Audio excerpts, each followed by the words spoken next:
সালটা ২০০৭-এর শেষের দিক। মেহেরাজ আর তুমি তখন তালুকদার বাড়ির অংশ। আমি তখন হয়তো ১০ কিংবা ১১ বছরের একটা বাচ্চা। তুমি তো জানো আমরা ভাইবোন আব্বার দ্বিতীয় পক্ষের সন্তান। আব্বার প্রথম স্ত্রী এনিমা বেগম মানে আমার বড় খালা কম বয়সেই ক্যান্সারে মারা যান। রেখে যান ৩ সন্তান, বড় ভাই মারুফ, ছোট ভাই নীরব আর সবার বড় বোন আলিফা। বড় আম্মা মারা যাওয়ার পর আব্বা তার প্রথম স্ত্রীর ছোট বোনকে বিয়ে করেন, মানে আমার আম্মাকে, আর মেজ বোনকে তোমার দাদা বিয়ে করেন আব্বার বিয়ের ১ বছর পর। এহসান দীর্ঘশ্বাস ফেলে মেহিনুরের দিকে তাকায়। মেহিনুর তার দিকে এক দৃষ্টিতে তাকিয়ে আছে, যেন আরও কিছু জানার অপেক্ষা। এহসান আবারও চাপা শ্বাস ফেলে বলতে শুরু করে, অতঃপর ২০০৭ সালের শেষের দিকে শুরু হয় এক ভয়ঙ্কর অধ্যায়, মৃত্যুর তাণ্ডব। পাশের গ্রামের জসিম জমিদার তখন বেশ ক্ষমতাবান ছিল। তার ২ ভাইসহ পুরো এলাকার নিয়ন্ত্রণ করত। তাদের সঙ্গে আমাদের জমি নিয়ে দীর্ঘদিনের বিবাদ চলছিল। জায়গাটা আমাদের, অথচ তারা নিজের দাবি করত। আব্বার চাচা বছরের পর বছর লড়ে গেছেন, কিন্তু কেউ এক আঙ্গুলও ছাড় দেয়নি। হঠাৎই আপনজনের মধ্যে ফাটল ধরে। চাচা আলাদা হয়ে যেতে চান, আব্বা চেষ্টার ত্রুটি রাখেননি, কিন্তু শেষমেশ ভাগ দিতে হয়। জমির অর্ধেক দিয়ে দেন চাচাকে, তবে তালুকদারদের যে ৭-৮টি বড় মঞ্জিল ছিল তা তিনি রেখে দেন নিজের কাছে। এরপর থেকেই পরিস্থিতি আরও ঘোলা হতে থাকে। চাচা ক্ষিপ্ত হয়ে যান, চেয়েছিলেন শুধু জমি নয়, গুপ্ত সম্পত্তিগুলো, কিন্তু আব্বা রাজি হননি। প্রতিশোধ স্পৃহায় চাচা সেই জমিটি জসিমদের দিয়ে দেন, যা নিয়ে তারা এতদিন লড়ছিল। এবার তারা আমাদের পুরোপুরি ধ্বংস করতে উঠে পড়ে লাগে। আব্বা চেয়ারম্যান পদে দাঁড়ান জসিমও সাথে। তখন হুমকির পর হুমকি আসতে থাকে। আব্বাকে বড় ভাইদের সবাইকে জানে মারার ভয় দেখানো হয়, যাতে পথ ছেড়ে দেওয়া হয়, কিন্তু আব্বা অটল ছিলেন, ভাইজানরাও ছিল। এহসান মেহিনুরের দিকে তাকিয়ে বলে, ঈদের পরের দিন আম্মা, আমার বড় ভাই এনাম, ইমরান, এশার সবাই নানা বাড়িতে যান। বাড়িতে রই আমি, বড় আপা, আব্বা, বড় ভাইজান, ছোট ভাইজান, বড় ভাবি, আর ১০ বছরের ভাতিজি আলিসা ও ভাতিজা আরিফ। ছোট ভাইজান তখনও বিয়ে করেননি। ঈদের ৪ দিন পরই ভোটের দিন। ঈদের ৩ দিনের দিন রোজ শনিবার। সেদিন ছিল এক অভিশপ্ত দিন আমাদের পরিবারের জন্য, যেদিন সব শেষ হয়ে গিয়েছিল। ঈদের সময় হওয়ায় আমাদের যত লোকজন ছিল তাদের ছুটি দেওয়া হয়। আব্বা বোকামি করে সবাইকে ছুটি দিয়ে দেন, শুধু হাসিবার জয়নালের আব্বা ছাড়া। ওরা তো আমাদের গ্রামেরই ছিল, তাই আর তাদের যেতে হয় না। আর বাকি যে পালোয়ানরা ছিল সবাই তখন বাড়িতে। সেদিন সকাল থেকে আমাদের বাড়ির আশেপাশে কেউ না কেউ ঘোরাঘুরি করতে থাকে। এই জিনিস আমি লক্ষ্য করলেও সেই সময় ছিলাম ছোট মানুষ, তাই অত বেশি পাত্তা দেইনি। আমার স্পষ্ট মনে আছে সেদিন রাতের কথা। আমি যখন মসজিদ থেকে আসছিলাম তখনই দেখতে পেয়েছি সকালে যে ২-১ জন লোক ঘোরাঘুরি করছিল, এখন তারা সবাই একসাথেই ঘোরাঘুরি করছে। আমি বোকা, এসব অত মাথায় ঢুকাই নাই। বাড়ি এসে ভেবেছিলাম আব্বা নয়তো ভাইজানকে বলবো, কিন্তু তার হয়ে ওঠেনি। বড় আপা তার হাতে সন্দেশ বানিয়েছেন, সেটাই তৃপ্তির সহিত খেতে বসে যাই, সাথে ভুলে যাই এই কথা বলতে। রাতের খাবার খেতে বসলাম, আমরা সবাই একসাথে খেলামও। খেয়ে উঠে উঠোনে বের হই আমি, আব্বার ছোট ভাইজান। ঠিক তখনই দেখতে পাই আমাদের গেটের বাইরে অনেক লোক, অনেক। আব্বা বেশ অবাক হয়ে যান, এসব কি হচ্ছে এখানে? আব্বা সামনে এগোতেই আমাদের গেট ভেঙে একটা ট্রাক প্রবেশ করে। আমি ভয়ে ছিটকে দূরে সরে যাই। ট্রাক থেকে নেমে আসে জসিম আর তার ২ ভাই, সাথে তাদের পালোয়ানরা। জসিম এসেই আব্বার সামনে দাঁড়িয়ে বলে, কথা শুনলি না তো, এখন বহুত পস্তাবি। ছোট ভাইজান বাঘের মতো জসিমের দিকে তেড়ে এসে বলে, তোর সাহস কি করে হয়? ভাইজান শুধু এতটুকুই বলতে পারে, তার বুক বরাবর ৭-৮টা গুলি একসাথে করে দেওয়া হয়। আমি সেদিন শুধু তাকিয়েছিলাম, শুধুই তাকিয়েছিলাম। এই কিছু মুহূর্ত আগেও আমার ভাইজান আমার সাথে মজা করছিল, আর আমার ভাইজান এখন গুলিবিদ্ধ হয়ে মাটিতে লুটিয়ে পড়ল। এটাই আমার মাথায় ঘুরঘুর করছিল। আমি আর আব্বা তখন থমকে দাঁড়িয়ে আছি। কিছু বলতে যাব তখনই ওরা আমাদের হাত পা বেঁধে জমিনে হাঁটু গেড়ে বসিয়ে দেয়। ঘরে গিয়ে টেনে বের করে আনে আমার বড় ভাইজান, তার ছোট ছেলে, আমার বড় আপা, আমার ভাবি আর ভাতিজিকে। একে একে টেনে হিঁচড়ে বের করে আনে। জানিস, সেদিন আমার খুব কষ্ট হয়েছিল, দম বন্ধ হয়ে আসছিল। কেন জানিস? আমার বোনকে, ভাবিকে হারাম পুরুষরা দেখে নিয়েছিল। তারা আমার চোখের সামনে আমার বড় ভাইজানটাকে কুপিয়ে ফেলে, একেবারে মেরে ফেলে। কিন্তু কেন জানি আমার কান্না আসছিল না। আমি পাথর হয়ে গিয়েছিলাম। আমি শুধুই দেখছিলাম। ওরা আমার ভাইজানের শরীরটা টুকরো টুকরো করে, তার থেকে রক্ত বের করে, আমার আব্বাকে গোসল করায়। জানিস, তোর বাপ চাচা কিন্তু গেটের বাইরেই ছিল। তারা সেখানেই দাঁড়িয়ে থাকে। তারা কিভাবে পারল এমনটা করতে? এক একজন এক একবার উকি মেরে দেখে যায়, একটু পর পর এসে, কিন্তু কেউ কিছুই করে না। অথচ এরাই ছিল আমাদের আপন। আমার ভাতিজা কলিজা অবধি ছিঁড়ে আনে ওর। এতেও আমার কষ্ট হয় না। হয়ে গেছে তো হয়ে গেছে। কিন্তু এই বলেই এহসান থেমে যায়। বুক ফেটে কলিজা বেরিয়ে আসতে চায়। মেহিনুর নিজের মধ্যে নেই, একটা ঘোরের মধ্যে চলে গেছে। অঝরে কাঁদছে সে। এই নির্মম পরিস্থিতির কথা শুনে কতই না অসহায় ছিল সেদিন তার ছোট্ট পাপিষ্ট পুরুষটা। এহসান এবার কেঁদে ওঠে মেহিনুরের দিকে তাকিয়ে। কিন্তু ওরা আমার ফুলের মতো দুই বোন, আমার বড় আপার ভাবিকে, আমার ছোট্ট ভাতিজিকে টেনে সামনে নিয়ে আসে। তাদের কাপড় টেনে খুলে ফেলে। তারা চিৎকার করে, আকুতি করে, কিন্তু কিছুই সম্ভব হয় না। আমার আব্বা চিৎকার করে বলেন, আল্লাহর দোহাই লাগে, প্রয়োজনে সব নিয়ে নাও, তারপর আমার মেয়ে, আমার বউ, আমার নাতনিকে ছেড়ে দাও। আমি হাউমাউ করে কেঁদে উঠি, কিন্তু কিছুই হয় না, কিচ্ছু না। আমি চোখ বন্ধ করে নেই। সামনে আমার বোনদের ইজ্জতহানি সেই চিৎকার আর দৃশ্য। আমার ভাতিজিটা অব্দি ছাড়া পায় না। তার বয়স তো মাত্র ৮ বছর ছিল। কি দোষ ছিল তার? তাকে একজন পালোয়ান ধর্ষণ করে মেরে ফেলে। আমার ভাবি আর বড় আপাকে ততক্ষণ ধর্ষণ করা হয় যতক্ষণ তারা মারা না যায়। কিন্তু একটা ব্যাপার ভালো হয়, আমার ভাবি আর আপা বেশি সময় বাঁচে না। তারা তাড়াতাড়ি মারা যায়। জানিস মেহিনুর, আজও না আমার কানে আমার বোনদের সেই আত্মচিৎকার ভেসে ওঠে।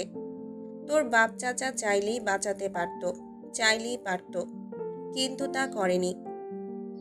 ওই জানোয়ারগুলো আমায় মারেনি। কেন মারেনি জানিস? একসাথে আমার ভাইজানদের এসে আবারও মারবে বলে তারা চলে যায়। এই গ্রামের মানুষ সব জানত, অথচ কেউ কিছু বলেনি। ভয়ে, শুধুই ভয়ে। তাই আমি বড় হওয়ার পর থেকে তাদের ভয় রাখি, ক্ষমতার দাপটে ভয় দেখাই। কারণ তাদের এই ভয় আমাদের শেষ করে দিয়েছে। তবে হাসিবের আব্বা ঠিকই আসেন, তাকে ওরা মেরে ফেলে। সাথে জয়নালের আব্বাকেও মেরে ফেলে। আর সব কিছু এভাবেই শেষ হয়ে যায়। এহসান মেহিনুরের দিকে তাকিয়ে বলে, জানিস, আপন মানুষের মরার খাটিয়া তোলা খুব কষ্টদায়ক হয় রে, খুব। আর আমরা ৩ ভাই আর আমার আব্বা একসাথে ৫-৫টা খাটিয়া কাঁধে তুলেছিলাম। ৫-৫টা, তাও একই দিনে। এহসান আর কিছুই বলতে পারে না। মেহিনুর অঝরে কাঁদছে, ঠোঁট চেপে কান্না থামানোর চেষ্টা করছে, কিন্তু পারছে না।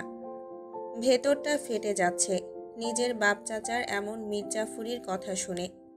তারা চাইলেই পারত সব কিছু ঠিক করতে, কিন্তু তারা কিছুই করেনি। রাতের নীরবতায় শুধু নিঃশব্দ কান্নার শব্দ ভেসে আসছে। মেহিনুর মাথা নিচু করেই কাঁদছে, চোখ থেকে টুপটুপ করে পানি পড়ে তার হাতের উপরে। ওর দেহ অবশ্যই এসেছে। হৃদয়ের গহীন থেকে একরাশ বেদনা যেন নিঃশব্দে ঝরে পড়ছে। এহসান মেহিনুরের দিকে তাকিয়ে হেসে বলে, দেখো, তুমি শুনেই কাঁদছ, অথচ আমি এসবের স্বয়ং সাক্ষী। আচ্ছা, এর পরেও কি তুমি আমায় ঘৃণা করবে? নিজের বাপ চাচার পক্ষ নেবে? মেহিনুর চোখ মুছে এহসানের দিকে তাকায় গভীর দৃষ্টিতে। তারপর ধীরস্থির কণ্ঠে বলে, ঘৃণা আমি আপনাকে এখন করি না সেটা আগেই বলে দিয়েছি। আর পক্ষ নেওয়ার কথা যদি বলেন, তাহলে কোনো পশুও তাদের পক্ষে কথা বলবে না। তবে আমি আপনার মতো তাদের ঘৃণা করতে পারবো না। যতই হোক তারাই তো আমার আপনজন। এহসানের মুখ থেকে হাসিটা মিলিয়ে যায়। মলিন কণ্ঠে প্রশ্ন করে, আর আমি? আমি কে তোমার? মেহিনুর একটু দ্বিধা না করে বলে, আপনি আমার পাপিষ্ট পুরুষ, আমার প্রাণপ্রিয় পুরুষ। এহসান থমকে যায়। এমন উত্তর সে কল্পনাও করেনি। কিছুক্ষণ চুপ থেকে বলে, আবেগের তাড়নায় বলছো না তো? মেহিনুর এবার আকাশের দিকে তাকিয়ে দীর্ঘশ্বাস ফেলে। আপনি আমার আবেগ নন, আপনি আমার বাস্তব। আপনি আমার সব। এই কয়দিনে আমি তা ঠিকই উপলব্ধি করেছি। এহসান এবার আরও গভীরভাবে তাকায় মেহিনুরের চোখে। ভালোবাসো আমায়? মেহিনুর এক মুহূর্ত এহসানের চোখের দিকে তাকিয়ে থাকে। তারপর নরম কণ্ঠে বলে, হয়তো না, আবার হয়তো হ্যাঁ, এটা আমি জানি না। তবে আমি জানি আমি শুধু আপনার সঙ্গেই থাকতে চাই। এহসান বুঝে যায় তার আপন নারী তাকেই চাইল। কাশি দিয়ে গলা পরিষ্কার করে বলে, একটা কথা রাখবি? মেহিনুর নিজের চোখ মুছতে মুছতে বলে, বলুন, রাখব। এহসান দীর্ঘশ্বাস ফেলে, আমায় একবার জড়িয়ে ধরবি? মেহিনুর কিছু না বলে চুপচাপ 2 কদম এগিয়ে আসে। এহসানের চোখের পানে একবার তাকায়। তারপর আর এক মুহূর্ত দেরি না করে শক্ত করে এহসানকে জড়িয়ে ধরে।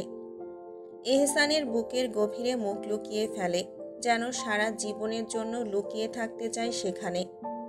তারপর ধীরে ধীরে ফিসফিস করে বলে, এই পাপিষ্ট বুকটাই আমার জন্য সর্বোত্তম ঠাঁই। এই বুকেই আমি সারা জীবন থাকতে চাই। এহসান মেহিনুরের মাথায় আলতো করে হাত বুলিয়ে দেয়। গভীর ভালোবাসায় বলে, চিন্তা করো না। পাপিষ্ট বুকসহ এই পাপিষ্ট আমিও তোমার, শুধু তোমার, শুধুই তোমার। মেহিনুর আরও শক্ত করে এহসানকে আঁকড়ে ধরে। ও ভেবেছিল আজ জিজ্ঞেস করবে কেন এহসান তাকে এত ভালোবাসে, কিন্তু সেই প্রশ্ন আর করা হলো না। এহসান এবার মেহিনুরের কানের কাছে মুখ নিয়ে ফিসফিস করে বলল, আমার বোকা ফুল, তোমায় আমি ভীষণ ভালোবাসি, ভীষণ। তুমি আমার ভোরের কুয়াশায় ফোটা এক স্নিগ্ধ ফুল, যার ছোঁয়ায় আমি ব্যাকুল হয়ে উঠি। এই বলেই সে মেহিনুরকে আলতো করে কোলে তুলে নেয়। উদ্দেশ্য ঘরে ফেরা। ঘরে এসে মেহিনুরকে বিছানায় শুইয়ে দেয় এহসান। তারপর বাতি নিভিয়ে নিজেও ধীরে ধীরে শুয়ে পড়ে মেহিনুরের বুকের কাছে মুখ লুকিয়ে। মেহিনুর আলতো হাতে এহসানের মাথায় বিলি কাটতে থাকে, যেন আশ্বাস দিচ্ছে, তুমি একা নও, আমি আছি, আমি আছি তোমার পাশে। এহসান প্রশান্তির নেশায় চোখ বুজে নেয়। এই প্রথম দীর্ঘদিন পর সে নিজেকে একটু নিরাপদ মনে করছে, একটু ভালো লাগছে, যেন সব অন্ধকারের পরেও আলো আছে, এক নিঃশ্বাস ভালোবাসার আলো। ফজরের পর নুরি ছাদে চা নিয়ে এসেছে মেহরুবের জন্য। মেহরুব ছাদে রাখা সোফায় বসা, ওজিফা হাতে নিয়ে সূরা ইয়াসিন তেলাওয়াত করতে ব্যস্ত। নুরি আর চোখে একবার মেহরুবের দিকে তাকিয়ে মেহরুবের সামনে এগিয়ে গিয়ে চায়ের কাপটা টেবিলে রাখে। মেহরুবেরও সেই সময় তেলাওয়াত শেষ। ওজিফাখানা ভাঁজ করে মেহরুব চোখ তুলে তাকায় নুরির পানে। একখানা সাদা হিজাব পরনে নুরির। এই হিজাব 3 বছর আগে সে দাদাজানের সাথে ওমরা করতে গিয়েছিল, তখনই এনেছিল। এনে একটা মেহিনুরকে আর একটা নুরিকে দিয়েছিল। নুরিকে নামাজের হিজাব পরা অবস্থায় বাচ্চা বাচ্চা লাগে, সুন্দরময় মুখখানা গোল হয়ে প্রদর্শিত হয়, এত মায়া লাগে দেখতে। মেহরুব নুরির দিকে তাকিয়ে বলে, আর চোখে যে তাকাচ্ছিস, চোখ তো বাঁকা হয়ে যাবে। নুরি মেহরুবের এমন কথায় অবাক হয়ে বলে, মেহরুব ভাই, চোখ আবার বাঁকা হয় কিভাবে? আপনি এত আজব কথা কিভাবে বলেন? মেহরুব মুচকি হেসে নুরিকে প্রশ্ন করে, অজু আছে? নুরি উত্তর দেয়, আছে। মেহেরুব ওজিফাখানা নুরির দিকে এগিয়ে দিয়ে বলে, তুই সূরা আর রহমান তেলাওয়াত কর, আমি চা খেতে খেতে শুনি। নুরি এখন কি করবে? ওজিফা এগিয়ে দিয়েছে তাই আর কিছু না বলে ওজিফা হাতে নিয়ে সোফায় বসে যায় আর মেহেরুবের দিকে তাকিয়ে বলে, ওজিফা রেখে এমনি করি। মেহেরুব চায়ের কাপ হাতে নিতে নিতে বলে, যেভাবে ইচ্ছে কর, আমার শুনতে ইচ্ছে করছে। নুরি গলা পরিষ্কার করে হালকা কাশি দেয়। অতঃপর তাউস তাসমিয়া পড়ে শুরু করে প্রিয় পুরুষের জন্য তার প্রাণপ্রিয় সূরা। এশা চায়ের কাপ হাতে নিয়ে ঘরে ঢোকে, কিন্তু ভেতরে কেউ নেই, ঘর নিস্তব্ধ। সে একটু চমকে ওঠে, তবে পরক্ষণেই বুঝতে পারে মেহেরাজ বোধহয় বাথরুমে। পানি পড়ার শব্দ কানে আসে, কিছু মুহূর্ত দাঁড়িয়ে থাকে, তারপরই দরজার খটখট আওয়াজ হয়। মেহেরাজ বেরিয়ে আসে, ভেজা শরীরে, কোমরে শুধু একটা সাদা টাওয়াল জড়ানো। এশার দৃষ্টি আটকে যায় মেহেরাজের ফর্সা সুঠাম শরীরে। নিখুঁত মসৃণ বুক জলের ফোঁটায় চিকচিক করছে। সে দ্রুত চোখ ফিরিয়ে অন্যদিকে তাকিয়ে রাগী গলায় বলে, কিরে বেহায়া, লজ্জা করে না এভাবে একজন মেয়ে মানুষের সামনে দাঁড়াতে? মেহেরাজ মুচকি হেসে এক পা এগিয়ে এসে বলে, লজ্জা পাবো কেন তোমার সামনে? তোমার সাথে যেখানে ৫-৬টা বাচ্চা নিয়ে সংসার করার স্বপ্ন দেখি। এশা অস্বস্তিতে কেঁপে ওঠে, বাজে কথা বলবি না। মেহেরাজ হাসে, এশার হাত থেকে চায়ের কাপ নিয়ে আলতোভাবে টেবিলে রাখে। তারপর যখন এশা চলে যেতে চায় তখনই তার পত্রোধ করে বুকের সঙ্গে চেপে ধরে। এশার শ্বাস রুদ্ধ হয়ে আসে, মেহেরাজের ভেজা শরীরের গন্ধ, উষ্ণতা, সব মিলিয়ে তার অবস্থা খারাপ হয়ে যাচ্ছে। এশা নিজেকে ছাড়ানোর জন্য মরিয়া হয়ে মেহেরাজের বুকের পেশিতে দাঁত বসিয়ে দেয়। আহ! মেহেরাজ এবার একটু ঝাঁকুনি খায়, এশাকে ছেড়ে দিয়ে বলে, এই পাগলি। সে বিরক্ত হয়ে এক হাতে এশার গাল চেপে ধরে, অন্য হাতে তার দাঁতে আলতো ছোঁয়া দিয়ে বলে, এশার বাচ্চা, আর যদি কামড়াস তো দাঁত খুলে নেব। এশা মেহেরাজের হাত সরিয়ে দিয়ে রেগে যায়, আমি কি ইচ্ছে করে কামড়াই? তুই নির্লজ্জের মতো জড়িয়ে ধরিস কেন? মেহেরাজ ধমক দেয়, বউ তুমি আমার, আর বউকে তো জড়িয়ে ধরতে হয়, সাথে আরও অনেক কিছুই করতে হয়। এশা বিস্ফোরিত চোখে চেয়ে থেকে তারপর দাঁত চেপে বলে, তোর যদি কত কিছু করার শখ থাকে তাহলে বিয়ে আরেকটা কর গিয়ে, তার সাথে যা ইচ্ছে কর। মেহেরাজ মুচকি হেসে বলে, সেটা তো করবই, যা ইচ্ছে তা, তবে তোমার সাথেই করব গো বউ, অন্য কারোর সাথে নয়। এশার ধৈর্যের বাঁধ ভেঙে যায়, কুত্তা, তোর জবান এত খারাপ কেন? মেহেরাজ এবার থতমত খেয়ে যায়। সে সারাদিন গালাগালি করে আর এখন এশাই তার জবান খারাপ বলছে। সে এশার গাল টিপে ধরে বলে, এশার বাচ্চা, এত গালাগালি করিস না, এখনই ঠোঁট ফাটিয়ে দেব। এশা মেহেরাজের হাত সরিয়ে দিয়ে চেঁচিয়ে ওঠে, এশার বাচ্চা কি? সম্মান দিয়ে কথা বল। মেহেরাজ হেসে চোখ কুঁচকে বলে, ওরে আমার সম্মানিত রে, তা শুনি কি কারণে আপনায় আমি সম্মান করব ম্যাডাম? এশা দাঁতে দাঁত চেপে বলে, আমি তোর বউ, আর বউকে সম্মান দিতে হয়। মেহেরাজ ঠোঁট কামড়ে হাসে, তাই নাকি? তাহলে স্বামীকে সম্মান দিতে হয় এটা কি জানো না? এশা চুপ হয়ে যায়। তার নিজের মুখে স্বীকার করে ফেলেছে যে সে মেহেরাজের বউ। এই মুহূর্তে মেহেরাজ আরও এক ধাপ এগিয়ে আসে, তার চোখে বিদ্রুপাত্মক হাসি, মুখ ক্রমশই নেমে আসছে এশার দিকে, ঠোঁট ছুঁয়ে দিতে। এশা চোখ বড় করে দেখে, তারপর কোনো কিছু না ভেবেই দুই হাতে মেহেরাজের কোমরে জড়ানো টাওয়ালটা চেপে ধরে বলে, আর একবার যদি নিজের মুখ এগোনোর চেষ্টা করিস তো এই টাওয়াল আর কোমরে থাকবে না বলে দিলাম। মেহেরাজ থমকে যায়, তারপর একবার নিজের কোমরের দিকে তাকায়, এরপর ঠোঁট কেটে হেসে বলে, খুলে ফেললে ফেলো, লজ্জা তো তুমিই পাবে, আমি না। এ কথা বলেই সে ঠোঁট বসিয়ে দেয় এশার ঠোঁটে, গভীরভাবে আঁকড়ে ধরে। এশা হালকা চিৎকার করে, মেহেরাজের পেটে খামচি দেয়, কিন্তু কোনো লাভ হয় না।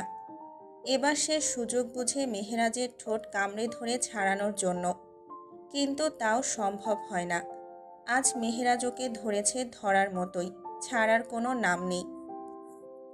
কেটে গেছে 10টি দিন, আর মাত্র 10 দিন পরই নির্বাচন। এহসান দিনের পর দিন দৌড়ঝাঁপ করেই চলেছে। খাওয়া দাওয়া ভুলে গেছে, ঘুম নেই চোখে। শুধু রাজনীতি আর ক্ষমতার লড়াই। প্রতিদিনের মিছিল, প্রতিদিনের সংঘর্ষ তার প্রতিপক্ষতাকে শেষ করে দেওয়ার জন্য যে কতবার পরিকল্পনা এঁটেছে তার কোনো ইয়ত্তা নেই। কিন্তু এহসানও কম যায় না। তার লোকজন যেন ছায়ার মতো পাশে থাকে। বিপদ আসার আগেই প্রতিপক্ষকে মাটিতে নামিয়ে দিতে একটুও দ্বিধা করে না। বিরোধী দল রাকিব, যার 3 ভাই এহসানের হাতে খুন হয়েছে, সেও কি এত সহজে হাল ছাড়বে? তার প্রতিশোধের আগুনে পুরো শহর পুড়তে বসেছে। ভোটে জেতা তার লক্ষ্য নয়, তার লক্ষ্য একটাই, এহসানকে শেষ করা। কিন্তু প্রতিবারই ব্যর্থ হচ্ছে। তবুও সে লড়ে যাচ্ছে, এক মুহূর্তের জন্য পিছু হটছে না। অন্যদিকে এরিক, সবার আড়ালে থাকা এক রহস্যময় চরিত্র। তার বাবা চাচা দেশের বাইরে নির্বাসিত, আর সে পণ করেছে তাদের ফিরিয়ে আনবে। কিন্তু তার জন্য এহসানকে মরতেই হবে, কারণ এহসান বেঁচে থাকলে তার পরিবার এই দেশে আর কখনোই পা রাখতে পারবে না। এরিক নিখুঁত পরিকল্পনার অধিকারী, কোনো কাঁচা কাজ সে করে না। সে একজন বিজ্ঞানী, যার পুরো মনোযোগ এখন এক বিশেষ ধরনের বোমা বানানোর দিকে। সিলেটের উপশহরের এক নির্জন বাড়িতে সে একাই থাকছে এখন, রিসার্চ করে চলছে। তার তৈরি করা অস্ত্র একবার ব্যবহার করতে পারলে এহসানকে শেষ করা কোনো ব্যাপারই হবে না। নির্বাচন যত এগিয়ে আসছে ততই শহরের বাতাসে অস্থিরতা বাড়ছে। প্রতিটা গলিতে আতঙ্ক, প্রতিটা মোড়ে ষড়যন্ত্র। এ লড়াই শুধু ক্ষমতার নয়, এটা টিকে থাকার লড়াই। আর টিকে থাকতে হলে কেউ না কেউ মরবেই। মেহিনুর এহসানের অপেক্ষায় বসে প্রহর গুনছে। সে জানে এহসান এখন খুব ব্যস্ত, তাই অনেক দিন হয়তো রাতে বাড়ি নাও ফিরতে পারে। এহসান তাকে খাড়া নিষেধ করে দিয়েছে, নিজের ঘুম নষ্ট করে আমার জন্য অপেক্ষা করবি না। কিন্তু মেহিনুর কি এসব শোনার মানুষ? তার মনে একটাই জিদ, এহসানকে ছাড়া সে ঘুমাবে না। তাই প্রতিদিন রাত 3টা-4টা পর্যন্ত বারান্দায় বসে থাকে আর ঘুমে ঢলে পড়ে। গাড়ির শব্দ পেলেই প্রাণ হাতে নিয়ে ছুটে গিয়ে সদর দরজা খুলে দেয়। এটাই তার কাজ। কিন্তু আজ আর তেমন কিছুই হলো না। এহসান গাড়ি ছাড়াই বাড়িতে প্রবেশ করেছে। তাই মেহিনুরের ঘুমও আর ভাঙেনি। রাত এখন 2টোর কাছাকাছি। আজ একটু তাড়াতাড়ি ফিরেছে এহসান। নির্বাচন নিয়ে সভা, মিছিল, ফ্যাক্টরি, কোম্পানি সামলাতে সামলাতেই দিনটা কেটে যাচ্ছে তার। তবে হাসিবার জয়নালের কারণে কিছুটা সুবিধা হয়েছে। তারা আপন ভাইয়ের মতো সব কিছু সামলে নেয়। এহসানের কাজের বোঝা কমানোর জন্য সর্বোচ্চ চেষ্টা করে। এহসান সদর দরজার সামনে এসে দেখে আজ আর কেউ দরজা খুলছে না। সে বুঝতে পারে মেহিনুর গাড়ির শব্দ শুনতে পায়নি, তাই ঘুম থেকেও ওঠেনি। নয়তো এমন কখনোই হয়নি যে সে জেগে থাকবে আর এহসান দরজার সামনে দাঁড়িয়ে অপেক্ষা করবে। এহসান আপন মনে হাসল। পকেট থেকে মানিব্যাগ বের করে চাবি দিয়ে দরজা খুলল। এহসান ভেতরে ঢুকে দ্রুত নিজের ঘরে চলে এলো। কেন তাড়াহুড়ো করবে না? আপন নারীকে যে দেখতে হবে। ঘরে ঢুকেই দেখে বিছানা ফাঁকা, তবে আজ আর বুক ধক করে ওঠে না। সে জানে তার কবুতরের বাচ্চা কোথায় আছে। আলতো পায়ে এগিয়ে যায় বারান্দার দিকে। দরজা পেরিয়ে দেখল তার স্নিগ্ধ ফুলটা সোফায় মাথা এলিয়ে একদিকে কাত হয়ে ঘুমিয়ে আছে। পর্দার ফাঁক দিয়ে চাঁদের আলো তার মুখে পড়েছে। মুখখানা মায়াময় হয়ে উঠেছে, যেন চাঁদের আলো নিজের রোশনি দিয়ে তার আরেকটি অংশকে ছুঁয়ে রেখেছে। চাঁদের আলোয় মেহিনুরের ঠোঁটের নিচের মাঝ বরাবর থাকা ছোট্ট তিলটা স্পষ্ট দেখা যাচ্ছে। এহসান এক চিলতে হাসি ঝুলিয়ে অপলক দৃষ্টিতে তাকিয়ে থাকে। খুব ক্লান্ত লাগছিল তার, কিন্তু এখন প্রশান্তি, এক গভীর প্রশান্তি। আলতো পায়ে এগিয়ে এসে হাঁটু গেড়ে বসে মেহিনুরের মুখের দিকে তাকিয়ে থেকে হাত বাড়িয়ে তার গালে আলতো ছুঁয়ে দেয়। ফিসফিসিয়ে বলে, তুমি এ কেমন নেশা? তোমায় দেখার তৃষ্ণা কেন আমার শেষ হয় না? প্রহর গুনে থাকি তবুও মন চায় বারবার তোমার পানে তাকাই। এহসানের উপস্থিতি অনুভব করে মেহিনুর। ঘুমের ঘোরেই শরীরে শিহরণ জাগে। মনে হয় আশেপাশে কেউ আছে। আতঙ্কে চোখ খুলে ফেলে। প্রথমে মনে হয় কোনো জিনভূত নয় তো, কিন্তু চোখ খুলে দেখে এহসান পাশে বসে আছে। সে এক লাফে উঠে দাঁড়ায়। আপনি এখানে কি করছেন? এহসান বাঁকা চোখে তাকিয়ে হেসে বলে, আমি থাকবো না তো কে থাকবে? মেহিনুর বুকে হাত দিয়ে শ্বাস নিল।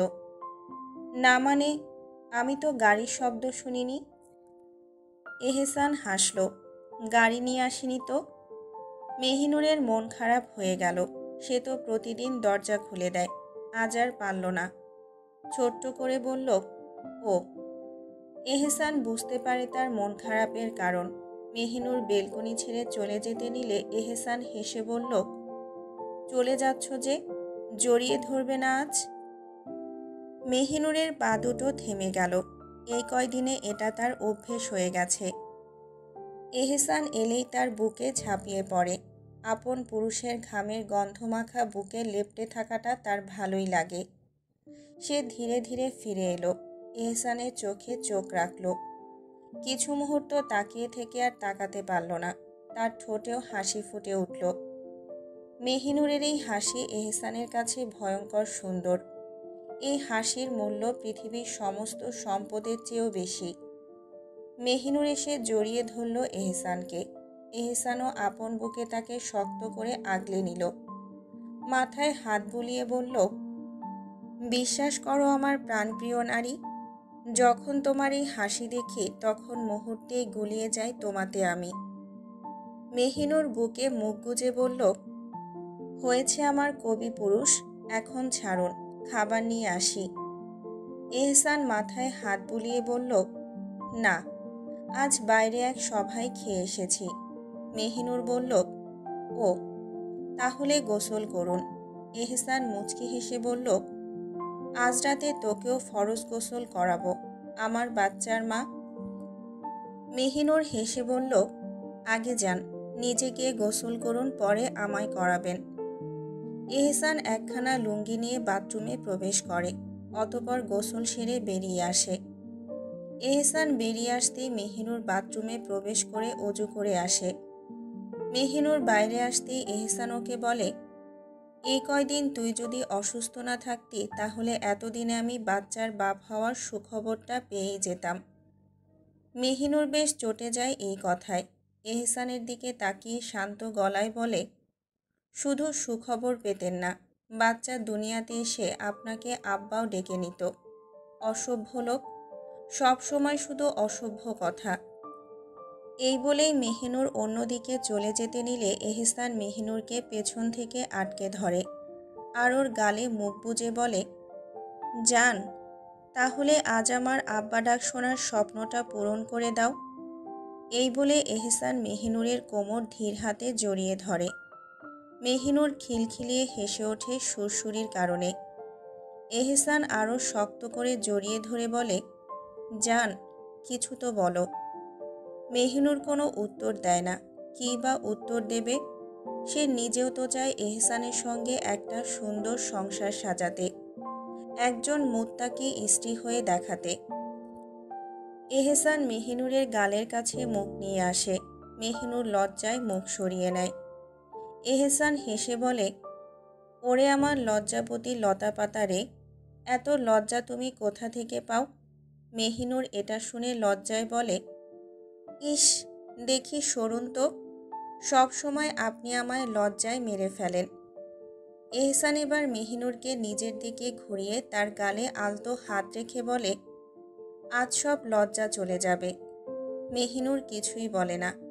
সে শুধু এটাই ভাবছে এই মুহূর্তে তার লজ্জায় মাটির নিচে ঢুকে যাওয়ার অবস্থা। আর এরপরের মুহূর্তগুলোতে তার কি হবে? লজ্জায় কি বেঁচে থাকবে, নাকি লজ্জা পেয়ে মরেই যাবে? এহসান মেহিনুরকে আবার প্রশ্ন করে, মিসওয়াক দিয়ে অজু করেছ তো? মেহিনুর মাথা নাড়ায়। হ্যাঁ। আপনি? এহসান মৃদু হেসে মেহিনুরকে কোলে তুলে নেয়। হ্যাঁ, করেছি। এই বলে একটু এগিয়ে যায় বিছানার দিকে। মেহিনুর এহসানের বুকেই লেপ্টে আছে। এহসান মেহিনুরের দিকে তাকিয়ে বলে, তাহলে তোমার লজ্জাকে ফিয়ামানিল্লাহ বলে দাও। এই বলেই আলতো করে শুইয়ে দেয় মেহিনুরকে। অতঃপর বাতি নিভিয়ে দেয়। মেহিনুর এতক্ষণ শুধু এহসানের দিকেই তাকিয়ে আছে। ভেতরটা কেমন খচখচ করছে। আজ সে পারবে নিজের স্বামীর হাতে নিজের ইজ্জত তুলে দিতে, সেই সম্মান যা সে এতদিন নিজের নফসের সঙ্গে যুদ্ধ করে আগলে রেখেছে, শুধু তার আপন হালাল পুরুষের জন্য। আজ তার জন্য রাখা সম্মান তার হাতেই তুলে দেবে মেহিনুর, সারা জীবনের জন্য। এহসান এগিয়ে এসে আলতো হাতে মেহিনুরের ওড়নাখানা সরিয়ে নেয়। তারপর মেহিনুরের দিকে ঝুঁকে ওর কানে কানে বলে, পড়ো। মেহিনুর লজ্জামাখা গলায় পড়ে, হে আল্লাহ, আমাদেরকে শয়তান থেকে রক্ষা করুন এবং যে সন্তান আপনি আমাদের দান করবেন তাকে শয়তান থেকে দূরে রাখুন। অতঃপর এহসান মেহিনুরের ঠোঁটে আপন ঠোঁট ছুঁয়ে দেয়।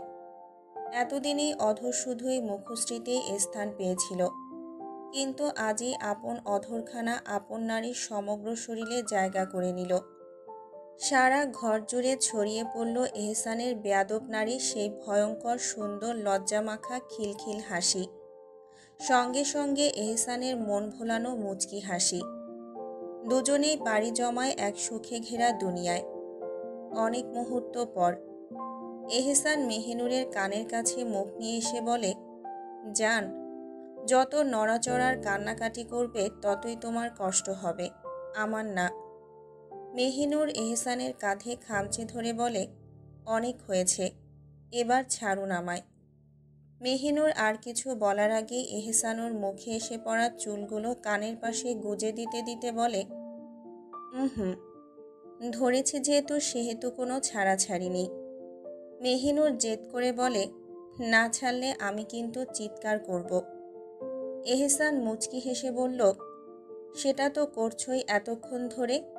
মেহিনুর চুপ হয়ে যায়। এই পুরুষের সঙ্গে কথা বলাটাই অযথা। এহসান মেহিনুরের গলায় ও বুকে ছড়িয়ে ছিটিয়ে থাকা চুলগুলো সরিয়ে আবার ওর গলায় মুখ গুজে দেয়। এহসানের দাড়ি যতবার ওর ত্বক স্পর্শ করেছে ততবারই মেহিনুর খিলখিলিয়ে হেসে উঠেছে। এবারও তাই হলো। এহসান মেহিনুরের হাসি শুনে মুখ তুলে ওর দিকে তাকিয়ে বলে, এ কেমন নমুনা গো বউ, এই কাঁদো আবার এই হাসো। মেহিনুর লজ্জায় ঠোঁট কামড়ে হেসে ফেলে। এহসান শব্দ করে হেসে আপন নাড়িতে আবারও ডুব দেয়। রাত 4টা বাজতে চলল। মেহিনুর বিছানায় শুয়ে আছে, তবে এহসানের বুকে নয়, বিছানায়। কারণ এহসান গোসল করতে গেছে, কিন্তু মেহিনুর গোসল করতে যায়নি, কারণ গোসল করার জন্য ওঠার যে শক্তি প্রয়োজন তার শরীরে তা আপাতত নেই। মনে হচ্ছে সব হাড় গুড়িয়ে কেউ ভেঙে দিয়েছে। যদিও এহসান কোনো কষ্ট দেয়নি, তাও তার বেশ কষ্ট হচ্ছে। ব্যথায় সারা শরীর গুড়িয়ে যাচ্ছে মনে হচ্ছে। মেহিনুর উঠতে পারছে না। শুয়ে শুয়ে কিছু সময় আগে ঘটে যাওয়া ঘটনাগুলোর কথা ভাবছে আর মুচকি মুচকি হাসছে। এহসান গোসল করে বেরিয়ে আসে বাথরুম থেকে। চুলের পানি মুছতে মুছতে এগিয়ে আসে মেহিনুরের কাছে। এহসানকে দেখে মেহিনুরের বেশ লজ্জা লাগছে। মরে যেতে ইচ্ছে করছে লজ্জায়। এহসানকে দেখে সাথে সাথে মুখ ঢাকা দিয়ে দেয় মেহিনুর। মেহিনুরকে এমনটা করতে দেখে এহসান এগিয়ে এসে হেসে ওর পাশে এসে বিছানায় বসতে বসতে বলে, ওগো লজ্জাবতী লতা পাতা, আর লজ্জা পেও না। কয়েকদিনের মধ্যেই তুমি আমার বাচ্চার মা হয়ে যাবে, তাই এত লজ্জা পেলে চলবে তোমার শুনি? মেহিনুর আগের মতো থেকেই বলে, নির্লজ্জ পুরুষ, আর লজ্জা দেবেন না, এমনিতেই আমি লজ্জায় মরে যাচ্ছি। এহসান একটু এগিয়ে গিয়ে হাত দিয়ে আলতো টান দিয়ে মেহিনুরের মুখ থেকে কাঁথা সরিয়ে বলে, চলো, তোমার লজ্জা আবারও ভাঙানোর চেষ্টা করি। মেহিনুর চোখ বড় বড় করে তাকায় এহসানের দিকে। তারপর বলে, আমি আর আপনার কাছে জীবনেও যাব না।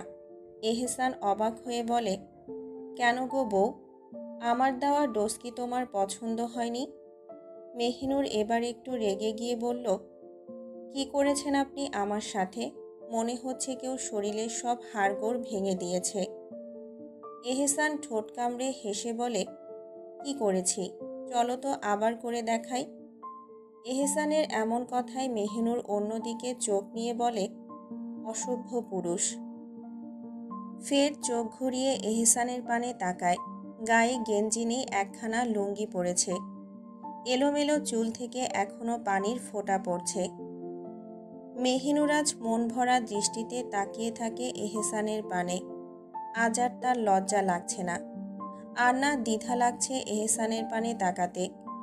সে ঠায় এক দৃষ্টিতে তাকিয়ে থাকে এহসানের পানে। এহসান মেহিনুরের এই দৃষ্টি লক্ষ্য করে শীতল গলায় বলে, কি দেখো? মেহিনুর নিষ্পলক চোখে বলে, আপনাকে। এহসান মেহিনুরের দিকে এগিয়ে আসে আর তার দিকে ঝুঁকে বলে, এবার দেখো, মন ভরে দেখো, মনে রেখো, এই আমি শুধুই তোমার।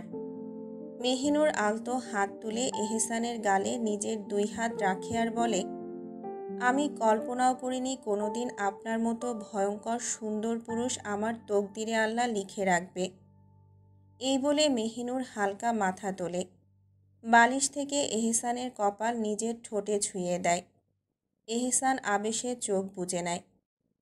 তার জীবনের শ্রেষ্ঠ পাওয়া এটা যে তার নারী তাকে ভালোবেসে আলিঙ্গন করছে।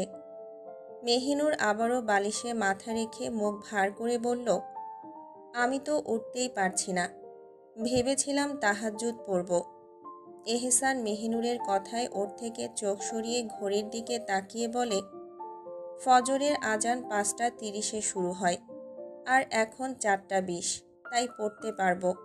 চলো তোমায় নিয়ে যাই।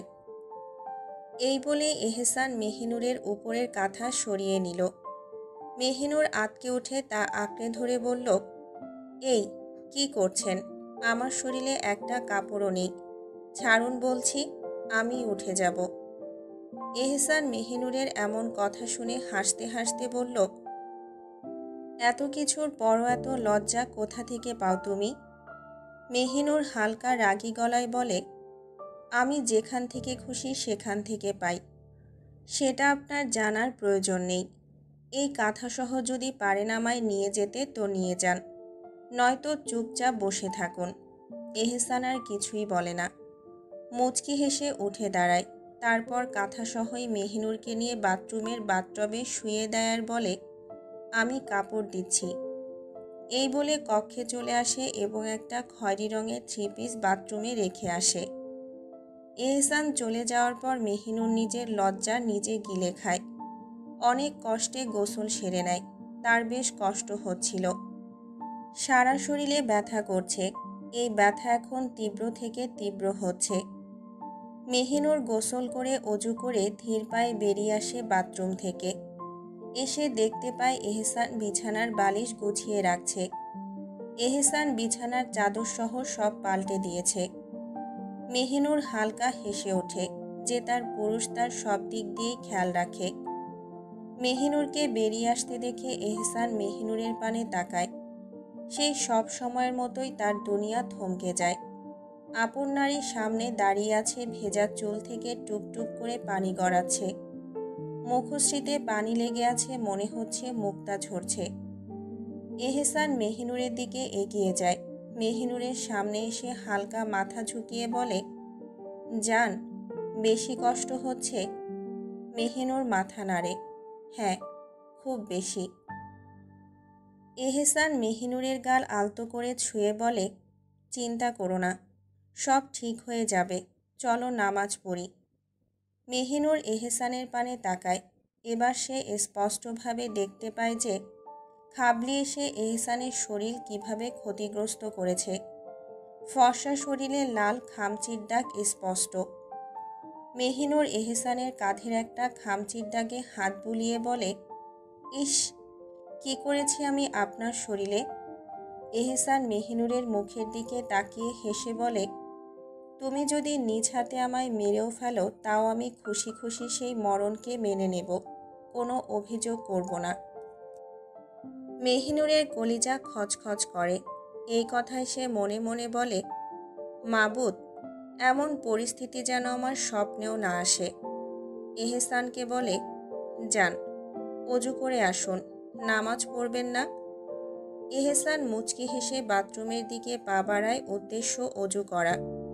মেহিনুর ধীর পায়ে এগিয়ে গিয়ে কক্ষে থাকা ওয়ার্ড্রোব থেকে 2খানা জায়নামাজ হাতে তুলে নেয় এবং নিজে নামাজের হিজাব পরে নেয়। জায়নামাজ বিছিয়ে দেয়। এহসানের জায়গা আগে আর নিজের জায়গা এহসানের পেছনে। সে চায় এহসান হোক ইমাম, সে পূর্ণ হয়ে তার সাথে তাহাজ্জুদ শুরু করুক, আর শুরু হোক এক নতুন জীবনের।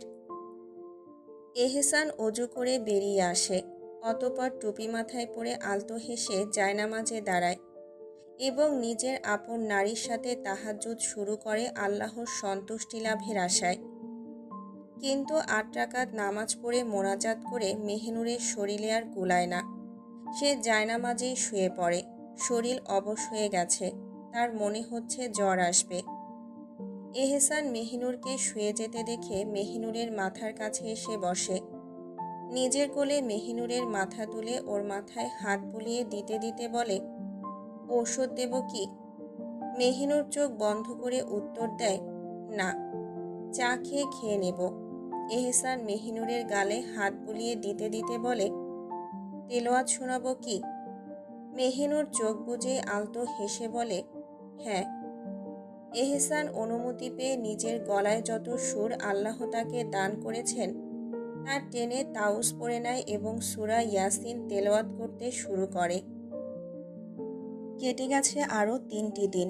এখন নির্বাচনের আর মাত্র 7 দিন বাকি। চারদিকে ব্যস্ততার হাওয়া। এহসানের প্রতিটা দিন কাটছে দৌড়ঝাঁপ আর মিটিং মিছিলের মধ্যে দিয়ে। এক মুহূর্তেও যেন বিশ্রামের সুযোগ নেই তার। কিন্তু ব্যস্ততার মাঝেও এহসানের মনের এক কোণে সবসময় কেউ একজন থাকে, মেহিনুর। সেদিন হঠাৎ করেই মেহিনুরের জ্বর উঠেছিল খুব। একেবারে অবস্থা খারাপ। এহসানের বুকটা কেঁপে উঠেছিল তখন। বাইরের সব কাজ দৌড়ঝাঁপ সামলেও নিজের নারীকে সামলাতে এতটুকু কমতি রাখেনি সে। নিজের হাতে ওষুধ খাইয়ে দিয়েছে, পা ছুঁয়ে দেখেছে জ্বর কমল কিনা। রাতের পর রাত পাশে বসে থেকেছে। আল্লাহর রহমতে এখন মেহিনুর অনেকটাই সুস্থ। শরীরটা ক্লান্ত হলেও মুখে সেই চিরচেনা শান্ত হাসি ফিরে এসেছে। এহসান নিজের ব্যস্ততার ভিড়ে থেকেও ঠিক সময় করে ঘরে ফেরে। মেহিনুরের পাশে বসে। মেহিনুরও বোঝে তার এহসান যেন আরও ক্লান্ত, আরও ব্যস্ত। তাই নিজে এবার বেশি যত্ন নেয় এহসানের। একটু বেশি যত্নে জোর করে বিশ্রাম নিতে বলে। ব্যস্ত শহর সিলেট। জিন্দাবাজার পয়েন্টে আজ মানুষের ঢল নেমেছে। চারপাশে ভিড়, সবার কাঁধে কাঁধ লেগে যাচ্ছে। কারো না কারো সাথে ধাক্কা খাচ্ছে সবাই। এই বিশৃঙ্খল ভিড়ের মাঝে ধীর পায়ে হাঁটছে এক যত্নশীল পুরুষ, তার নারীকে বুকের মাঝে আগলে ধরে। নুরি অনুভব করছে চারপাশের ভিড়। খেয়াল করছে কিভাবে মানুষ একে অপরের সাথে ধাক্কা খাচ্ছে, ছুটে যাচ্ছে ব্যস্ততার স্রোতে। কিন্তু তার শরীরে কেবল একজনেরই স্পর্শ লেগে আছে, তার আপন পুরুষ, তার মেহেরুব ভাই। মেহিরব শক্ত করে নিজের বাহু দিয়ে আগলে রেখেছে নুরিকে, যেন কেউ তার শরীর ছুঁতে না পারে। প্রতি মুহূর্তে সে সতর্ক, 1 সেকেন্ডের জন্য হাত ছেড়ে দিচ্ছে না। যেন এই ব্যস্ত শহরের কোলাহলের মধ্যে নুরি থাকে কেবলই তারই আশ্রয়ে। নুরির কিছু কেনাকাটার প্রয়োজন ছিল, তাই মেহিরুব ওকে নিয়ে এসেছে। কিন্তু সে ভিড়ের কথা ভুলেই গেছে। তার একমাত্র লক্ষ্য নুরির নিরাপত্তার স্বস্তি, আর এই শহরের ব্যস্ততার মাঝেও তাকে নিজের কাছে রাখা। মেহিরুব একটু ঝুঁকে ফিসফিস করে বলে, আমি আছি, চিন্তা করিস না। নুরি মৃদু হেসে মাথা ঝাঁকায়। সে জানে যত ভিড়ই হোক, যত ব্যস্ততাই থাকুক, তার আপন পুরুষের বাহুতে সে সবসময় নিরাপদ। আজ সকালেই নুরি তার আব্বার কাছে এসে বলেছিল, আব্বা, আমার কিছু কাপড় কেনা দরকার, আপনার সময় হলে আমাকে এনে দেবেন, আমি লিস্ট দিয়ে দিচ্ছি। নুরির কথা শুনে তৌফিক তালুকদার কিছু বলতে যাচ্ছিলেন, কিন্তু তার আগেই পাশে বসে থাকা মাঝারুল সাহেব মেহেরুবকে ডাক দিলেন। নিজের বাবার ডাক দিতে দেরি হতে পারে, কিন্তু মেহেরুবের আসতে দেরি হয় না। সামনে এসে দাঁড়াতেই গম্ভীর কণ্ঠে আদেশ দিলেন মাঝারুল সাহেব, মেহেরুব, এখন থেকে নুরির সব দায়িত্ব তোমার। আমরা আমাদের মেয়ে তোমার হাতে তুলে দিয়েছিলাম আগলে রাখার জন্য, কিন্তু তুমি তাকে তার মর্যাদা দাওনি, তাই বলে তার দায়িত্ব নেবে না? মেহেরুব এক পলক নুরির দিকে তাকায়, তারপর বলে, কি হয়েছে আব্বা, একটু খুলে বলুন। নুরি কিছু না বলেই দ্রুত সরে যায়, তবে দরজার আড়ালে দাঁড়িয়ে সব শোনে। মাঝারুল সাহেব কঠোর স্বরে বলেন, তোমার স্ত্রী তার বাবার কাছে এসে নিজের প্রয়োজনীয় জিনিস চাইছে, অথচ তুমি তার স্বামী হয়েও কিছুই করছো না। এটা কি তোমার দায়িত্ববোধ? তৌফিক তালুকদার বিষয়টা সামলানোর চেষ্টা করেন। ভাইজান, বাদ দিন না, হয়তো সময় লাগবে। কিন্তু এবার আরও কঠোর হয়ে ওঠেন মাঝারুল সাহেব।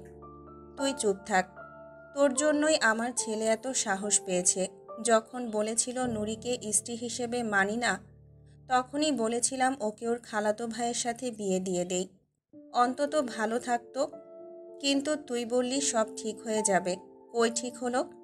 আর কিছুদিন দেখি, তারপর আমি নিজ হাতে আমার মেয়েকে অন্য কোথাও বিয়ে দিয়ে দেব। এ কথা শুনে মেহেরুবের ভেতরটা কেঁপে ওঠে। নুরির অন্য কোথাও বিয়ে হয়ে যাবে? মুহূর্তেই ঠোঁট মুখ শুকিয়ে আসে, গলা দিয়ে কোনো শব্দ বের হয় না। অন্য জায়গায় বিয়ে কেন? মানুষের তো বিয়ে একবারই হয়। মাঝারুল সাহেব এবার কঠোর গলায় বলেন, তাহলে কি করব? তুমি আমার মেয়েকে স্ত্রী হিসেবে মানবে না, আর সে সারা জীবন তোমার আশায় বসে থাকবে? মেহেরুব অস্পষ্ট স্বরে বলল, আচ্ছা, আমি নিজের দায়িত্ব পালন করব। বলেই সেখান থেকে চলে যায়, যেন আর কিছু শুনতে না হয়। তৌফিক তালুকদার এবার বলেন, এত রাগ না করলেও পারতেন ভাইজান। মাঝারুল সাহেব ধীর গলায় বলেন, কি করব, 2 বছর হলো বিয়ে হয়েছে, অথচ 2 দিনও সংসার করেনি। এবার শুক্রবার আমি নিজের হাতে আবার বিয়ে দেব, এবার ঠিকই মেনে নেবে। কিভাবে বুঝলেন মেনে নেবে? দেখলি না, যখন বললাম নুরির অন্য কোথাও বিয়ে দেব, তখন কেমন মুখ শুকিয়ে গেল। নুরিকে স্ত্রী মানবে না, আবার অন্য কারো হতে দেবে না, এটা তো হয় না। হয় নিজের বেগম করে রাখবে, নয়তো আমরা ভালো দেখে ওকে অন্য কোথাও বিয়ে দিয়ে দেব। নুরির আতঙ্ক। এসব শুনে নুরির ভেতরটা ধরফরিয়ে ওঠে। বুকের ভেতর এক অসহ্য যন্ত্রণা নিয়ে ভাবে, তার মেহেরুব ভাই তাকে বউ হিসেবে কখনোই মানবে না। যদি সত্যি অন্য কারো অধীনে চলে যেতে হয়, না, সে তো মরে গেলেও এটা মেনে নিতে পারবে না। সারাদিন কেটে যায় এক গভীর আতঙ্ক আর হতাশার মাঝে।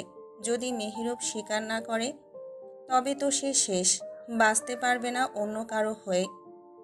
নুরি ভেবেছিল মেহেরুব তাকে কাপড় কিনে দেবে না, হয়তো আবারও আব্বাকে বলতে হবে, কিন্তু সে ভুল প্রমাণিত হলো। বিকেল 3টার দিকে মেহেরুবের ঘরে গিয়ে নুরি ওর কাপড়গুলো গুছিয়ে রাখছিল। তখনই মেহেরুব হন্তদন্ত হয়ে ঘরে প্রবেশ করে, কিন্তু ভেতরে ঢুকেই চুপ হয়ে দাঁড়িয়ে যায়। সে দেখে তার নুরি ফুল যত্ন সহকারে কাপড় গুছিয়ে রাখছে একদম আপন মনে। মেহেরুব একদৃষ্টিতে তাকিয়ে থাকে। একদিনও স্ত্রী হিসেবে মেনে নেয়নি, অথচ এই মেয়েটি দিনের পর দিন তার জন্য সব কিছুই করেছে। আজ সারাদিন সে শুধু এই মেয়েটির কথাই ভেবেছে, যে নাকি তার থাকবে না। কিন্তু সে তো এটা কখনোই হতে দেবে না। এই মেয়েকে সে সারা জীবনের জন্য চায়, বাঁচতে হলে এই নারীকেই চাই তার। নুরি আপন মনে ওয়ার্ড্রোবে কাপড় রাখছিল আর বিড়বিড় করছিল, এই মেহেরুব ভাই কোনো কাজেরই না, নিজে না পারলে আমায় তো বলতে পারত। কাপড় ধোয়ার কী অবস্থা, 7 দিনেও শুকায় না, সব কিছুতেই হেয়ালি, সব কিছুতেই অবহেলা। একটা মানুষ এত অগোছালো হয় কিভাবে? মেহেরুব নীরবে হাসে, তার নুরি ফুল এখনও তাকে নিয়ে আছে, তার জন্যই ভাবে। ধীরে ধীরে এগিয়ে এসে বলে, তুই আছিস তো এই অগোছালো আমায় গোছানোর জন্য। নুরি চমকে ওঠে, চোখ তুলে দেখে তার শ্যামপুরুষ দাঁড়িয়ে আছে তার সামনে। নুরি মায়া ভরা দৃষ্টিতে তাকিয়ে থাকে মেহেরুবের পানে। মেহরুবের পরনে সবসময়ই পাঞ্জাবি থাকে, তবে যখন কোম্পানিতে যায় তখন শার্ট প্যান্ট পরে। নুরি মেহরুবের দিকে তাকিয়ে মন ভরে দেখে, যেন চোখের সামনে দাঁড়িয়ে থাকা তার শ্যামপুরুষ তার আপনজন, তার একমাত্র আশ্রয়। এই মুহূর্তে দাঁড়িয়েও তার মন চাচ্ছে আরও একবার আপন পুরুষটিকে ভালো করে দেখে নিতে। সাদা শার্ট, কালো প্যান্ট, কোমরে ইন করা, চুলগুলো একটু এলোমেলো, ক্লান্ত মুখ। তবুও কি ভয়ঙ্কর সুন্দর! পুরুষ মানুষ এত সুন্দর হয় নাকি? নুরির চোখ কিছুতেই সরতে চায় না তার শ্যামপুরুষের দিক থেকে। এত ভয়ঙ্কর সুন্দর পুরুষ হয় নাকি? নুরি অবাক হয়ে তাকিয়ে থাকে, যেন চোখ ফেরাতেই পারছে না। মেহেরুব বাঁকা চোখে তাকিয়ে বলে, কিরে, আমার মতো কালো মানুষের দিকে এভাবে মায়াভরা দৃষ্টিতে তাকিয়ে আছিস কেন? নুরি মুচকি হেসে বলে, আপনি কালো নন মেহেরুব ভাই, আপনি শ্যামপুরুষ। আপনি আমার শ্যামপুরুষ। আপনি সুন্দরীর চেয়েও ভয়ঙ্কর সুন্দর। বলে নিজেই লজ্জায় মুখ নামিয়ে নেয়। মেহেরুব এবার সত্যিই হেসে ফেলে। বুঝতে পারে তার নুরি তাকে কতখানি ভালোবাসে। আস্তে আস্তে এগিয়ে এসে বলে, আর লজ্জা পেতে হবে না, যা তাড়াতাড়ি তৈরি হয়ে নে। নুরি ভ্রু কুঁচকে তাকায়, কেন মেহেরুব ভাই? মেহেরুব মুচকি হেসে বলল, তোর যা কেনাকাটা করার আছে আজ করবি, তোকে নিয়ে টাউনে যাব। নুরি মেহেরুবের কথা শুনে দীর্ঘশ্বাস ফেলে। প্রয়োজন নেই, বড় আব্বা এমনিই বলেছেন, তাই আপনি অযথা কষ্ট করবেন না। মেহেরুব এবার ধমক দিয়ে বলে, আমি আমার ইচ্ছেতেই তোকে নিয়ে যাচ্ছি, তোর বড় আব্বার কথায় নয়, তাই চুপচাপ তৈরি হয়ে নে। নুরি জানে এই পুরুষ যা বলে তাই করে, তাই তর্ক করে কোনো লাভ নেই। মেহেরুব নুরিকে নিয়ে একটা জুতার শোরুমে প্রবেশ করে। মেহেরুব নুরিকে বলে, তোর কোন কোন জুতা পছন্দ বেছে নে। নুরি মেহেরুবের হাতে থাকা নিজের হাতের দিকে এক পলক তাকায়। মেহেরুব তার হাতটা খুব শক্ত করে আঁকড়ে ধরে রেখেছে। নুরি মেহেরুবের দিকে তাকিয়ে একদম নিচু সুরে বলে, হাতটা ছেড়ে দিলে ভালো হয়, আমি সামনে যেতে পারি। নুরির কথায় মেহেরুবর দিকে তাকায়, কিন্তু হাত ছাড়ে না, বরং হাত ধরে ওকে এগিয়ে নিয়ে যায়। তখন দোকানের একজন কর্মী এসে ওদের সামনে দাঁড়িয়ে বলে, স্যার, আপনাদের কি লাগবে বলুন, আমি সাহায্য করছি। মেহেরুব বলে, এই শোরুমের যত ভালো ভালো জুতো আছে এক এক করে আমাদের দেখান। এই বলে মেহেরুব নুরিকে নিয়ে দোকানে রাখা সোফায় বসে যায়। নুরি দেখতে পায় দোকানের কর্মী একে একে অনেকগুলো জুতো সামনে রাখছে। নুরি এটা দেখে মেহেরুবের বাহু হালকা টেনে ধরে। মেহেরুব বুঝতে পারে নুরি কিছু বলবে, তাই নিজের মাথা নুরির দিকে এগিয়ে নিয়ে বলে, বল। নুরি বলে, আমার একটাই জুতো চাই, এতগুলো নয়, শুধু একটা শু কিনে দিন, এত কিছু দিয়ে আমি কি করব? মেহেরুব উত্তরে বলে, কেন, পরবি না?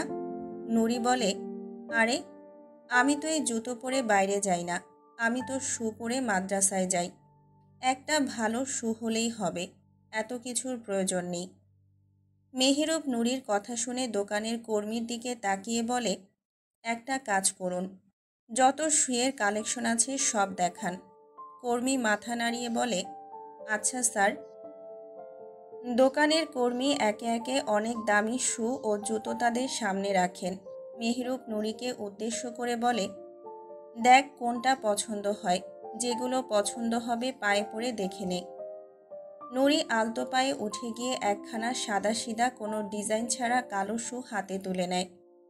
সোফায় বসে মেহেরুবের দিকে তাকিয়ে একদম নিচু গলায়, যেন মেহেরুব ছাড়া আর কেউ শুনতে না পায়, ঠিক তেমন করে ফিসফিসিয়ে বলে, মেহেরুব ভাই, এটাই নিয়ে নেই, আর লাগবে না। মেহেরুব নুরির দিকে শান্ত দৃষ্টিতে তাকায়। এই মেয়েটা তো অল্পতেই কেন সন্তুষ্ট হয়ে যায়? একটা কেন, অন্তত দুটো তো কিনতে পারত, শেষে তার নিজের জোরেই কিনে দিতে হবে। মেহেরুব বলে, আচ্ছা ঠিক আছে, এটা পায়ে পরে দেখ। নুরি মাথা নাড়িয়ে নিজের পায়ের জুতো খুলতে শুরু করে। বসে থেকে ঝুঁকে জুতো খুলছে নুরি। মেহেরুব এটা দেখে উঠে দাঁড়ায় এবং নুরির সামনে হাঁটু গেড়ে বসে। নুরি তো অবাকের শেষ সীমানায়, কি করছে মেহেরুব ভাই? মেহেরুব নুরির পা আলতো হাতে ধরে নেয়। নুরি কেঁপে ওঠে এমন আচমকা আচরণ দেখে। কিছু বলতেও পারছে না। জোরে বললেই দোকানে থাকা অন্য মানুষগুলো শুনে ফেলবে। আর সে চায় না কোনো হারাম পুরুষ তার গলার আওয়াজ শুনুক। মেহেরুব আলতো হাতে নুরির পায়ের থেকে জুতা খুলে নুরির পছন্দ করা জুতাটি পায়ে পরিয়ে দেয়। জুতা পরানো হলে মেহেরুব বোঝে এটা নুরির পায়ে একদম ফিট হয়েছে। সে নুরির দিকে তাকিয়ে বলে, হয়েছে তো। নুরি একদৃষ্টিতে তাকিয়ে মেহেরুব ভাইয়ের এই আচরণ দেখছিল। তারপর মাথা নাড়িয়ে সম্মতি জানায়, মুখ দিয়ে কিছুই বলে না। এখানে হারাম পুরুষ আছে তাই। মেহেরুব বলে, নিয়ে নেই। নুরি আবার মাথা নাড়িয়ে সম্মতি জানায়। মেহেরুব নুরির সম্মতি পেয়ে ওর পা থেকে সেই জুতাটি খুলে আগের জুতাটি পরিয়ে দেয়। নুরির বেশ লজ্জা লাগছে। এমনিতেই দোকানের ভেতর থাকা মানুষরা তাকিয়ে আছে। কারণ সে পা থেকে মাথা পর্যন্ত কালো পর্দায় ঢাকা, আর তার উপর মেহেরুব তাকে এভাবে জুতা পরিয়ে দিচ্ছে। এসব সবাই দেখছে। বেশ লজ্জায় পড়ে যায় সে। মেহেরুব উঠে গিয়ে নিজে পছন্দ করে 12-15 জোড়া ভিন্ন ডিজাইনের শু এবং 7-8টা অন্য ডিজাইনের জুতা দেখিয়ে দেয় দোকানের কর্মীকে। তারপর বলে, ওই কালো জুতোর মাপে সবগুলো মাপ মিলিয়ে প্যাক করে দিন। এতগুলো জুতো দেখে নুরির তো হুঁশ উড়ে যায়। কি হয়েছে? এই পুরুষ পাগল হয়ে গেছে নাকি? এত জুতা তো সে নিজের এক জীবনেও পরেনি। নুরি উঠে গিয়ে মেহেরুবের বাহু টেনে ফিসফিসিয়ে বলে, এত জুতা দিয়ে কি করবেন? একই মাপের। আমার তো এতগুলো চাই না। আমি একটাতেই সন্তুষ্ট। মেহেরুবের কোনো ভাবান্তর হয় না। তোর প্রয়োজন নেই, কিন্তু আমার আছে। আমি কিনেছি। আর একটা কথাও বলবি না। নুরি চুপ হয়ে যায়। মেহেরুব দোকানের ম্যানেজারকে বলেন, হোম ডেলিভারি হয়? তিনি উত্তর দেন, জি হয়। মেহেরুব বলেন, আচ্ছা, তাহলে এই জিনিসগুলো পৌঁছে দিন। এই বলে মেহেরুব ঠিকানার বিল দিয়ে নুরিকে নিয়ে বেরিয়ে যায়। সন্ধ্যার হুহু বাতাসে সিলেট শহর এক অদ্ভুত মোহনীয় রূপ ধারণ করেছে। কিনব্রিজের উপর দিয়ে ধীর পায়ে হাঁটছে মেহেরুব আর নুরি। নুরির নরম হাতখানা মেহেরুবের মুঠোয় বন্দি। নুরি চারপাশের সৌন্দর্য মুগ্ধ হয়ে উপভোগ করছে। তার প্রাণের শহর, তার ভালোবাসার সিলেট। এই শহর এমনিতেই ভয়ঙ্কর সুন্দর, আর রাতের সিলেট, সে তো এক অন্যরকম রূপকথা। তার মধ্যে এমন স্নিগ্ধ বাতাস, শরীর ছুঁয়ে যাওয়া এক শীতল প্রশান্তি, আর পাশে মেহেরুব। এই মুহূর্তটা যেন এক পূর্ণতা, এক স্বপ্ন পূরণ। কতদিন চেয়েছিল এমন এক সন্ধ্যায় প্রিয় পুরুষের হাত ধরে আপন শহরের পথে হাঁটতে। আজ সেই স্বপ্ন সত্যি হলো। বারবার মেহেরুবের দিকে তাকিয়ে দেখছে নুরি, যেন এই বাস্তবতাকে ছুঁয়ে দেখতে চাইছে। আর মেহেরুব, সে আজ এক কাণ্ডই করে ফেলেছে। বোরখা কিনতে গিয়ে একটা পছন্দ করেছিল নুরি আর মেহেরুব। গুনে গুনে 15টি বোরকা নিয়ে নিয়েছে। কলিজাটা ধক করে উঠেছে নুরির। এত টাকা খরচ তার জন্য? শুধু কি তাই, সাথে 30-35 হাজার টাকার 26টা সুতির 3 পিস, 7-8টা গর্জিয়াস 3 পিস, 20খানা ওড়না, 7-8টা নামাজের হিজাব, হাত পা মোজা, বড় বড় নিকাব, এমনকি চোখ ঢাকার জন্য কালো পর্দা পর্যন্ত। নুরি তো হাতে পায়ে ধরে বারণ করেছিল, কিন্তু মেহেরুব ধমক দিয়ে চুপ করিয়ে দিয়েছে। সবগুলো জিনিস হোম ডেলিভারি করিয়েছে সে, যেন হাতে কিছু না থাকে।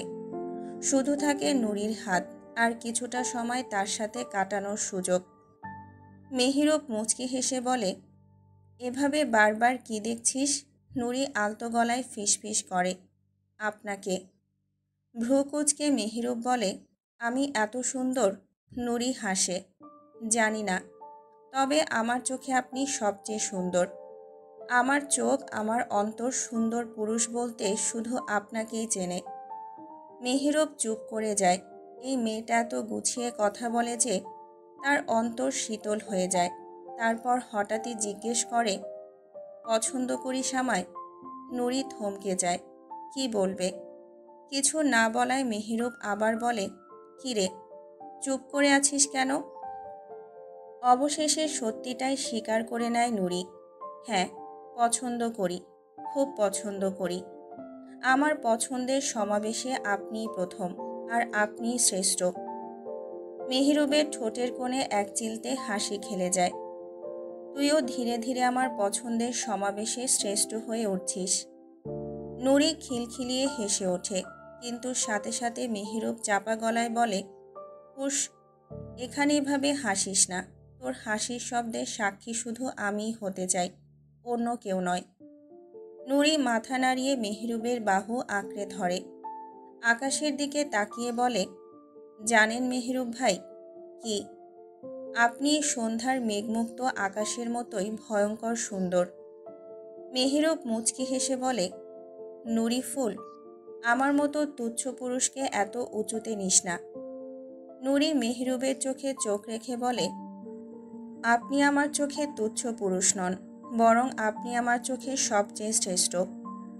মেহরুব থমকে যায়, কিছুক্ষণ পর বলে, তোকে বিয়ে করলাম অথচ তোকে তোর প্রকৃত মর্যাদা দিতে পারলাম না, আর তুই এখনো আমাকে এত আপন ভাবিস? নুরি হাসে, আমি আপনায় ভালোবাসলে আপনারও যে আমায় ভালোবাসতেই হবে তা তো নয়। আমি আপনায় আপন ভাবি, আপনায় ভালোবাসি বলে। এবার আপনি আমায় ভালোবাসবেন কিনা, মর্যাদা দেবেন কিনা, সেটা তো আপনার ইচ্ছে। তবে আমি তো বাসি, আমি তো মর্যাদা দিই, আর এটাই যথেষ্ট আমার জন্য। মেহরুব নির্বাক। এই মেয়েটা তাকে প্রতিনিয়ত অবাক করে দিচ্ছে। কথা বলতে বলতে তারা সিলেট বন্দরের কাছাকাছি চলে আসে। হঠাৎ মেহরুব নুরির বাহু শক্ত করে ধরে নিজের বুকে টেনে নেয়।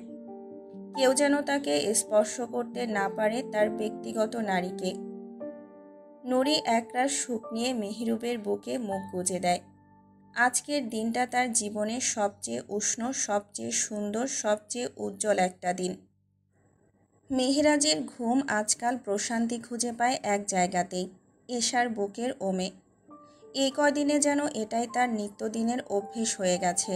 ক্লান্ত শরীরটা এলিয়ে দিতে না দিতেই ঘুম এসে যায়, অথচ সেই ঘুমের মূল্যটা বেশ চড়া।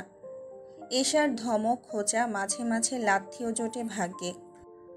তবুও মেহেরাজের একটাই কথা, বউ যখন এনেছে তখন আর বালিশে নয়।